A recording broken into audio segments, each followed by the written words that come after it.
Sveiki sugrįžę į patį geriausią ūkį ant Troškūnų. Troškūniečių nepateks. O taip. Šiandien mes aprodysim savo pečiuką ir vėl jį iškart pamiršim. Pirmą ir paskutinį kartą rodau. Einam, parodau greitai. Ką padariau. Ir žiūrėkit, per taką vaikštau tą, kurį pats pasidariau. Biškai tvarkiau, žinok, labai daug netvarkiau namukų, nes taip reikia. Pasižiūrėk. Pečius. Durelės niekaip neiškris. Ten, kur buvau tą silikoną užvaręs, aš jį buvau užvaręs tam, kad priliptų pečiukas ir biškai laikytųsi ir po to galėčiau gražiai apmūryti, va. Norėdamas neišmuši. Norėčiau, aišku, iš ko aš viską spardyčiau. Bet gerai, jis neėda. Veiks. Įdėsiu dar čia po to smėliuką pripilsiu, kaip ir minėjau, 30 000 kartų. Uždėsiu grotelės ir tada mes su Daniuku čia kepsim jau mėsytę. Ne, ugnis degs viršui, ten bus žariem kur nubėgt ir galimai mes taip sudegsim. Galimai. O Jėzus, čia sako, perkūnų padarei, sudeg žmonės šitoj vietai. Gerai. Nemoka deginti, dėl to reikia jums sudegti visiems. O šiandien mes darysim garsų į tiltą. Labai švelnus šuo. Va čia, kur tie yra pagaliai arba šone, užmesim tiltą. Šitoje turbūt. Iš pradžių galvojau, kad reiktų man išsimūrį šitoje vietoje kažkoks pagrindą, kad tiltas labai gražiai stovėtų, bet galvoju, to nedarysiu. Ir kai jau atsinešiu patį tiltą, pasižiūrėsim, koks jis gausis ilgumo, nes mes darysim iš ilgiausių rąstų, kokių mes turim. Ir kai uždėsim, tada matysim, ką šitoje vietoje daryti. Tai galimai tiesiog biškai iškasiu, prikišiu akmenų arba kokių plytų, padarysim tvirtesnį pagrindą, galimai net nereikės nieko daryti. O patį tiltą reiks daryti prie garažiuko, jau su naujesnėm technologijom, nes reikia lygaus paviršius, o čia mes tokio paviršius neturim. Gerai, susikalsim, darysim iš cviekų, iš lentų, vėl naudos iš palėčių viską ir iš tėvo atliekų visokių. Nu, šiaip tėvo atliekos tai esame mes, vaikai, bet darysim, kur tėvas turėdavo nustatybų visokių pagalių, tai iš jų padarysim. Tai darysim iš palėčių pagrindų, tai gausis mums 90 cm plotis. Tai jau du žmonės, jeigu norės eiti, nepraslenks. Tai jeigu iš priekio vilkas bėgs pas mane ir aš bėgsiu ant vilko, tai mes tarpusavy ir sustiksim. O kaip jis pabėgo? Ašgi minėjau tėvam, juodus mes rakinam šunis. Čia bus mūsų pagrindinės sijas, vadinkimės, ant kurių kalsis mūsų palėtės Briuselį.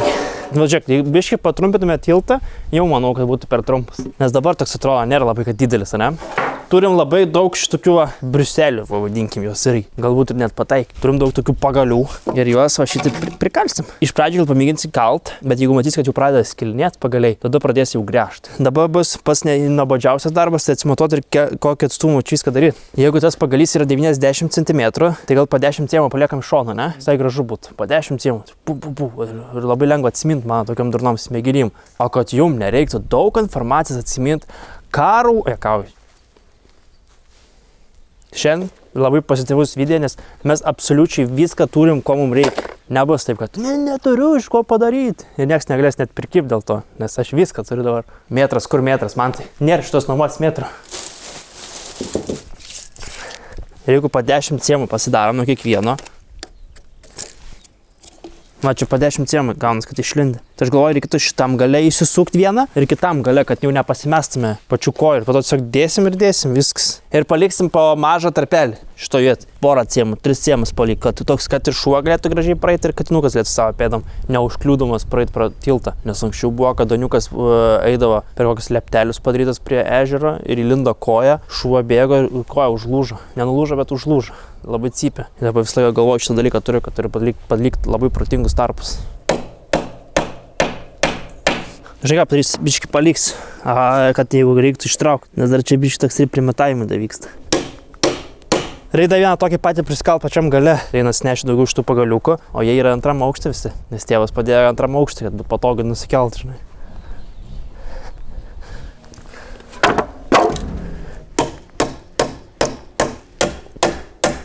Kiek darom plyšiuką. Ir dabar mums reikėtų, žinai, ką pasidaryti, kad visą laiką gražiai mums eitų kas 10 cm, nu, kad nepasimestumėm pačio pločio, nenueitų visiškai šoną, tai aš galvoju, čia tiesiog lentą šitoj vietai prisisuksiu ir šitoj vietai.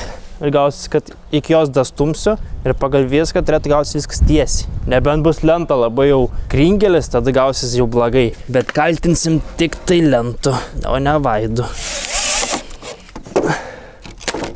Nu, tokia slabna yra, bet nieko gal labai baisaus nepadarys. Čia bus mūsų miera. Viskas. Mes pasiruošę. Na, buvo džiūri ilgai kalis. Pirmą kartą man tai metro mes darom profesionaliai, bet vis tiek kažkam nepatiks.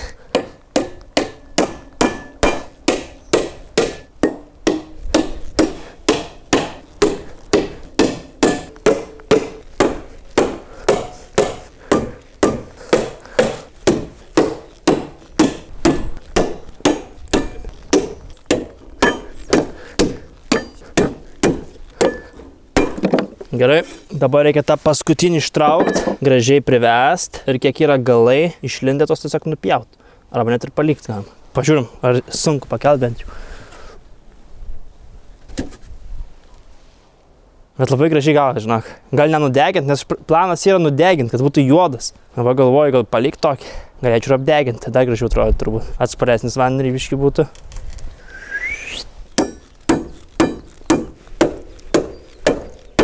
Viskas, mūsų tiltas padarytas. Blet, sveria. Bet gerai, pačioj dar uždėsim, kai padėsim tiltą, uždėsim, kur reikia pastiprinimus.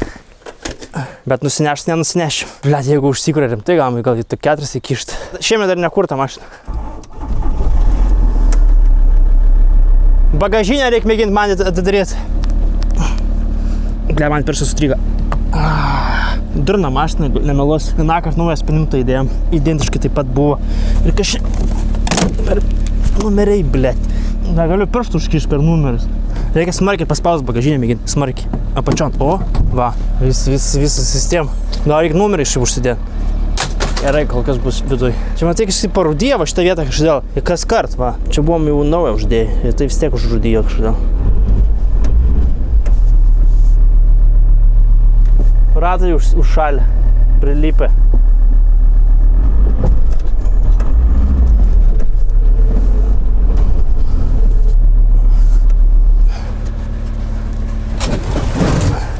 Su numeris, žinai, man numeris įkando. Aš užkišau pirštus, užlenkiau ir jo nebegalima atmesti tos knopkės ir man numeriai pirštus smarkiai užspaudė. O aš esu nervuotas žmogus. Tai teko nuplėšti numerį, kad išsigelbėti ateičiai. Prie to pačio galima ir variklį nusplau dabar. Gerai, kur dam ten, kur neauga jokie medžiai, ne? Pana, kada čia dingo? Tai nebuvo niekad. Šitoje vietoje visą laiką, sakėm, dėsim, kur bebrai nugriaužė tą medį ir numetė čia, pameni. Tai pamatai ten gražiai sudėti dabar jie yra. Aš nežinau kaip čia. Net neįsivaizduoju iš tikrųjų. Sama, buvo, nebuvo. Gamta pati save sutvarkė. Eis rimtai? Nu, aš mano batai neperšlumpami. Prisėmiau. Būtų tikrai tiltas. Žinai, kas būtų visai buvę pratinga užkaltą pačioj vieną pagaidaviną tokią bolkę. Ant tos bolkės būtų stovėjai ir ten identiškai čia jaučia. Šitą vietą mums teks. Labai gražiai. Dabar yra sprendimas, kurio jūs negalėsit niekaip pakeisti. Ar degint leptelį, ar nedegint, kad būtų juodas ir gautus atsparesnis vandeniui. Mes dar darysim čia užtvanką, kuri yra nuardoma. Tokį uždėsim dvi lentas tokias platesnės, kad padarytume tam tikroje vietoje sraunesnę vietą ir kilnojimą ratą elektros. Jaučiu šitoj pusį, kad galėtume žiūrėti tą ratą. Tai va šitoj vietoj galėsim sukelti jau vandeniuką ar daryti šitos šliūšus vadinamus. Ir bus cool. Va čia, matai, sviruoja. Tai toj pusį norėtųsi akmenį įdėti. Čia irgi galima įkrauti. Šiaip galvoju, gali būti, kad pavasarį, kai vėl bus atoslūgis ir čia vandens daug prisikaups, galimai nunešma šitą upelį. Nes aš kiek pamenu, va čia va buvo apsemta. Šito vietą. Šiaip turėklai būtų gražu, bet gali būti, kad labai ribos, žinok, tavo vaikščiojimą. Žmogus neina šitaip. Ir dabar įsivaizduok, vilkų antplūdis būtų. Ir man reikėtų bėgti nuo vilkų iš čia va kažką pradedu lodžinai. Ir bėgu. Šito vietą sudraskis mane. Ar palik tokį? Čia reikia klausimus, ar deginti, ar nedeginti. Ko nusifotkinsim. Einam tetės paklausim, ar deginti. Senelis tai sakė, deginam, man bais patinka. O tėvas sakys, nedegink, nes man tėvas sudegė. Nusprendėm su tėvu, kad reikia deginti. Aš tai labai tikiuosi, kad pavasarį nenuplauks mūsų tiltas. Plius dabar jau pasidarėm normaliai. Jau supratom, kaip reikia jungti. Tiesiogiai reikėtų tiesiog šlangą prijungti ir lietlempė tada gerai degina. Erkes dar sudeginsim. Gerai, nuo tos pusės pradėsiu. Galėčiau pirmą apačios deginti, tada būt geriau gal. Davai, taip ir padarom.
nugara reikia net iš džiaugsmo, kaip gražiai gavos mūsų lieptelis. Tikrai gražiau atrodo, nežinau kaip jums, bet man geriau atrodo. Pirmai buvo, kad biški per balsą, ne? Dabar galvoju, reikia vis tiek biški išsikast, atsinešk kastuvėlį, ten biški pasitvirtint, įdėti akmenuką, nes tik tai to vietoj sujuda. Ir tai labai minimaliai.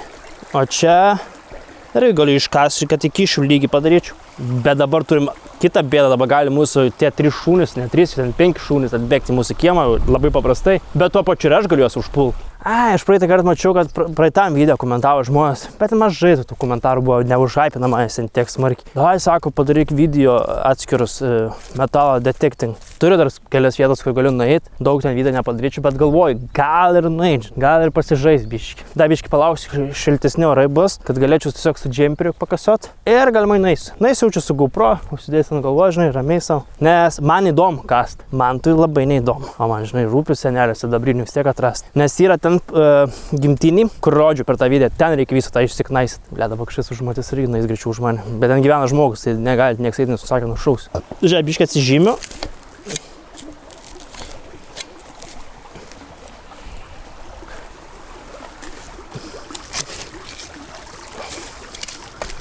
Dabar iš mūsų garsiojo pamato pasimt akmenį.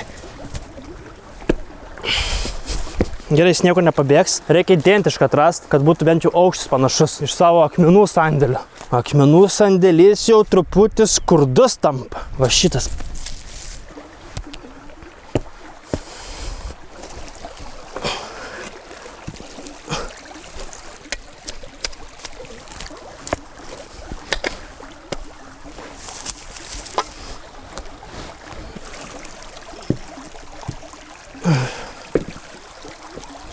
Nu, jaučiasi, kad tas kampas biški žemesnis. Truputį vandeniui nubėg, kaip aš sakau. Bet linguot nelinguoja ir su akmenim pataikėm. Pagal viską. Šitoje vietoje reikėtų saramą įdėti. Betoninę tokią tiesį. Nes čia gaunas, kad mums ant kelmo tie akmenai stovi. Ir kai tas kelmas supus, tas tiltelis sakės bye bye. O šiaip gerai. Žiūrėk, čia kiek linguoja. Labai minimaliai. Nu, aš daug nesušakinėsiu kaip durnelis, žinai. Nereikia šakinėti. Manau, kad įvykdėm šitą misiją. Lieptelio pastatymas, manau, įvyko. Ir dabar bus smagioji dalis. Elektrinė bus smagiausia dalis. Šiaip labai džiaugiuosi, kad jau atėjo pavasaris, man nebereikia būti viduje tam namūkai, nes jau būdavo, kad gerai, ką ten, nebenorisi jau ten trintis viduje, norisi lauką išeiti. Dabar laukiu labiausiai darimo elektrinės. Šiaip galiu parodyti ašį, iš ko darysim, kad būtų pats tas, ant ko bus pats mechanizmas padarytas. Tai galėsim eiti iki garažiuką mano, aš ten parodysiu, kad apsiseilėjai galėtumėt žiūrėti, o, koks protingas vaitas. O pačio brėžinio, kaip darysiu, dar nerodysiu ir niekam nesakysiu, kaip atrodys. Pamenat, kai darėm ant bėgių traukinuką. Tai va šitą aš pačią naudosiu. Ir tokia pločia mūsų bus vandens malūnas. Ir aukščias, sakyčiau, nu, tokia aukščia, tai iki manęs, žiūrėk, iki kaklas, kai tik bus nutepeliak, jeigu taip žiūri nuo žemės. Bėgs vandeniukas, vanduo bėgs ne per viršų, o per apačią, nes mes tiek vandens tikrai nesukelsim tokią aukščią. Ir suks, va, žvaigždutė. Šitas daiktas suks dar kitą žvaigždutę turbūt. Ir gamins mums galbūt elektrą, jeigu nusipirksiu dinamo, kuris kažkiek išsuks. Arba net mašininis generatorius gal netiktų. Gal išsuktų ir jį, nes visai sveikatas yra, žinai. Ir vanduo jėgos irgi daug turi. O jeigu dar uždėtume smagratį, privirintume iš tos pusės, tada dar geriau suktus. Tai va toks mūsų planas yra, kuris turbūt nepavyks ir sakysiu, ai gerai, tiek to. Tai manau šiandien tiek. Einu dabar susitvarkysiu ir pasiruošiu kitam video. Šiandien labai buvo trumpa mums diena darbo. Negalim ir persdirbti kaip toks gražus oras. Reikia kaip pievas deginti. Tai ačiū visiems, kurie žiūrėjot. Paspauskit subscribe, paspauskit laiką, parašykit komentarą ir susitiksime kitame video.